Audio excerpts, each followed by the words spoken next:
Bom dia, estamos dando início a mais uma edição do programa UrbanView ao vivo, com mais uma entrevista para vocês.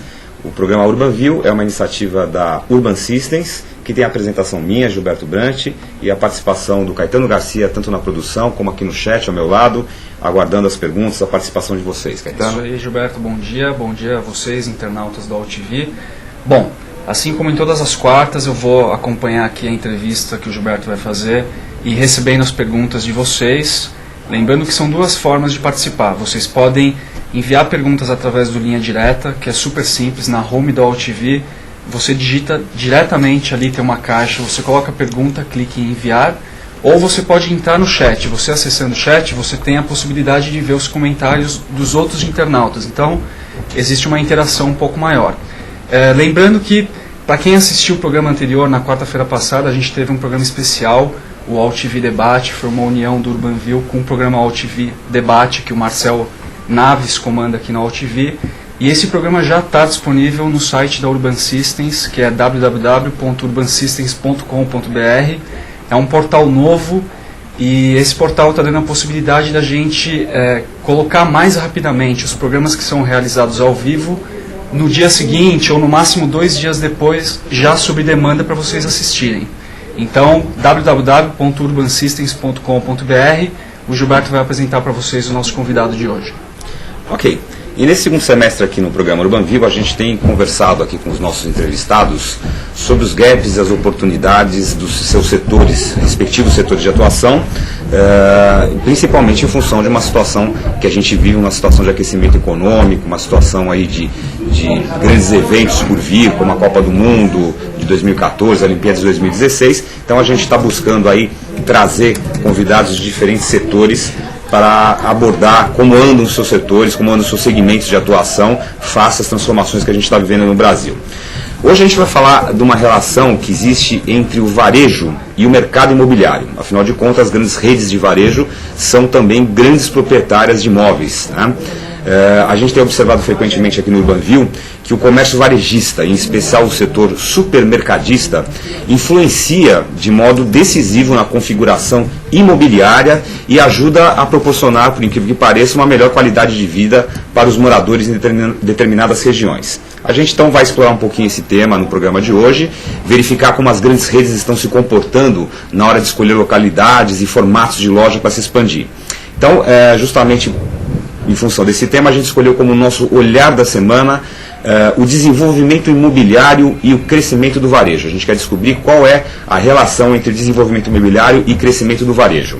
Queremos saber como essas empresas escolhem, onde elas vão se instalar, de que forma o comportamento do consumidor influencia na localização e no formato das novas lojas, e principalmente como as grandes redes estão administrando os imóveis, frutos de aquisições, fusões, expansão. E nós teríamos aqui, a alteração que temos hoje no programa é o seguinte: nós teríamos aqui como convidado nessa entrevista o Luiz Carlos Herzog, que é o gerente de expansão e desenvolvimento imobiliário do Carrefour. De última hora, o Luiz Carlos teve um imprevisto, nos ligou, pediu desculpas, tanto a nós como a vocês que estão nos assistindo, não pôde comparecer, e rapidamente aqui a produção do UrbanView convocou então Paulo Taquito. Paulo Taquito é sócio da Urban Systems, diretor da Urban Systems, e é um profissional que está aí bastante enfronhado, acompanhando de perto, realizando trabalhos, pesquisas para esse mercado, tanto o mercado de real estate, que é o mercado imobiliário, como também o mercado de varejo. Paulo, obrigado por aceitar o nosso convite de uma hora e substituir o convidado. Bom dia, eu que agradeço o convite. Bom dia, pessoal. Espero poder ajudar aqui a esclarecer como a gente tem visto esse mercado de negócios imobiliários e varejo. Eles têm se fundido cada vez mais e, curiosamente, a gente percebe, ao se fundir cada vez mais, eles acabam se separando em negócios bem segmentados. É o que a gente vê o movimento do Grupo Pão de Açúcar, por exemplo, né, em que criou uma nova empresa de desenvolvimento imobiliário, né, um novo braço embaixo do grupo, e alocou todos os seus imóveis, todas as suas lojas e o seu portfólio imobiliário embaixo dessa nova empresa. Com isso, ao separar as operações de varejo e operação imobiliária, ele consegue otimizar mais cada uma das duas operações independente. Afinal, uma coisa e uma lógica é o varejo, que tem uma lógica diária, com um raciocínio em cima de margens muito apertadas, centavos fazem diferença no dia a dia desse negócio. E outra coisa é o mercado imobiliário, é a propriedade imobiliária, é o aluguel, é a rentabilidade do imóvel, são negócios de valor de longo prazo, com margens maiores. Mas é engraçado, né, Paulo? Às vezes a gente está um pouco de fora, a gente não percebe. Mas essas redes imobiliárias, essas redes de varejo, como o Grupo Pão de Açúcar, o Carrefour, o Walmart, começa com 5 imóveis, 10 imóveis, 15 imóveis, 20, 60, 100, 200, 300, quer dizer, tem uma hora que eles viram uma verdadeira potência e isso até um determinado tempo atrás não era ainda olhado como um negócio, como você falou assim, um negócio paralelo, um negócio à parte. Quer dizer, eles tinham foco realmente no core deles, que era o varejo. E quanto tempo isso vem acontecendo, mais ou menos historicamente, que tem esse olhar para o real estate, para o desenvolvimento imobiliário? Pois é. Aqui no Brasil isso é relativamente recente, né? Lá fora a gente tem mercados mais maduros em que isso já tem mais de uma década. Quem inaugurou, eu imagino, se não me engano, essa nova visão, fragmentando a operação de varejo da operação imobiliária, foi o Grupo GP, né? O Grupo Garantia, que é um grupo com um olhar estritamente financeiro. Então, o Grupo Garantia comprou algumas redes de varejo, né, como as lojas americanas, né? Lojas americanas, Blockbuster, e aí... E com essa visão financeira foi a primeira, acho que talvez com a experiência também que eles têm no mercado exterior, eles começaram a trazer isso para o varejo. Exato, e tratar o ponto de venda e o imóvel de uma forma diferente de como se trata o que se coloca lá e a lógica do varejo. Então, o Grupo Pão de Açúcar é um grupo grande que agora inaugurou aí essa nova empresa. E aí a gente vê qual é o tamanho, a dimensão disso, né? A gente tem aqui alguns dados do Pão de Açúcar, que tem aproximadamente 2 bilhões em ativos imobiliários, né? 2 bilhões em ativos imobiliários, é muito dinheiro. São 455 pontos de vendas entre supermercados, hipermercados, de várias marcas que eles têm, a próprio supermercado Pão de Açúcar, por exemplo. E lembrando que alguns desses supermercados, como o Extra, que também é do Pão de Açúcar, tem sempre um stripzinho na frente, né? Um strip, o que é? Um mini shopping. São pequenas lojas. São lojas de conveniência, né, para o consumidor, sapataria, lavanderia, farmácia. Isso, e aí eles alugam. Então é a mesma lógica de um shopping, em que eles detêm a propriedade desse imóvel e alugam as lojas para Casa do Pão de Queijo, para o McDonald's, para a lavanderia, etc. Essa operação já gera um aluguel para o Grupo Pão de Açúcar e funciona como um shopping. Ao transformar tudo isso numa empresa, sob controle de uma empresa com foco imobiliário, eles passam a ser um dos grandes players, concorrendo, entre aspas, com o shopping, o Grupo Iguatemi, as operadoras de shopping center e com as incorporadoras e construtoras também. Exatamente. Disputam terrenos juntos, né?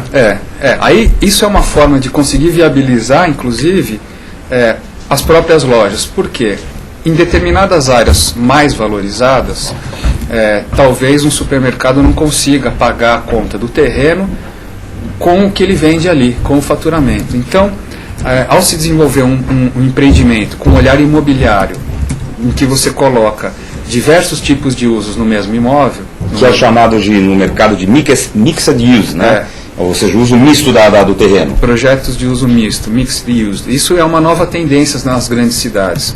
Justamente para você conseguir rentabilizar, comprar um terreno que custa caro num lugar valorizado, coloca lá um mix misto, em que pode ter uma loja, um shopping, um supermercado, uma loja de um shopping center, inclusive, você pode colocar edifícios de escritórios. E até prédios residenciais, né? E prédios residenciais.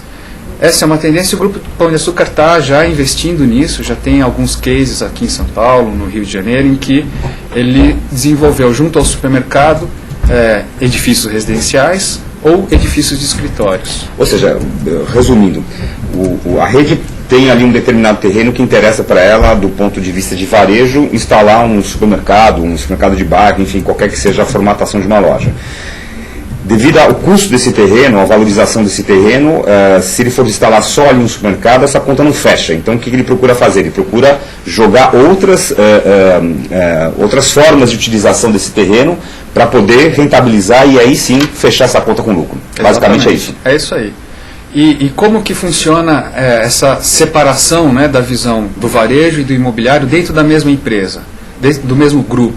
Na verdade, hoje, a empresa imobiliária do grupo detém a propriedade do imóvel e as lojas pagam aluguel para essa empresa. Então, sai de um bolso e entra no outro. Mas a lógica que está por trás disso é aquela que eu disse, né? O mercado do varejo, ele tem margens apertadas e ele tem menor disponibilidade de crédito. O mercado do imobiliário tem margens maiores, são visões de longo prazo, investimentos com retorno de médio a longo prazo. O varejo compra hoje para vender hoje, se possível, né? E o mercado imobiliário tem também hoje uma disponibilidade de crédito muito grande, com taxas atraentes. Então, ao separar essas operações, você consegue otimizar cada uma delas com os recursos e com as características financeiras que cada segmento tem. Agora, uma curiosidade. Hoje a gente vê que as grandes redes, principalmente as redes de supermercados, têm vários formatos de loja. Desde o hipermercado, né, o caso do Extra, o Carrefour, que tem aquelas grandes lojas. Aí você tem os supermercados, digamos assim, de tamanho normal, tamanho médio. Tem as unidades tipo Pão de Açúcar especial. Tem também os chamados hoje, que está ficando muito comum também, está se tornando muito comum, que são os supermercados de bairro, né? São supermercados menorzinhos, quase que uma loja de conveniência. Você acredita que a opção por escolher um tipo de loja em detrimento de outro, ou seja, hipermercado, um supermercado normal ou um supermercado de conveniência de bairro, ele se dá em função da conveniência do consumidor, do perfil do consumidor, ou da questão imobiliária, ou de ambas, ou seja, ambas as questões influenciam, né, desses diferentes formatos de loja? Isso a gente tem estudado bastante, né? Vários trabalhos no Brasil, em cidades médias, grandes e até pequenas, procurando entender como que o consumidor define os motivos e a intenção de compra. Então, por trás disso existe um tema chamado qualidade de vida. Cada vez mais, né, todo mundo, todo consumidor, em qualquer situação financeira, em qualquer faixa etária, em qualquer faixa de renda e cultural, deseja melhor qualidade de vida. E a qualidade de vida melhor está geralmente relacionada a menor tempo de deslocamento, a maior segurança e conforto, né? Esses são os 3 itens principais que a gente sempre detecta. Claro que, numa cidade como São Paulo, a relação de distância, tempo e segurança é uma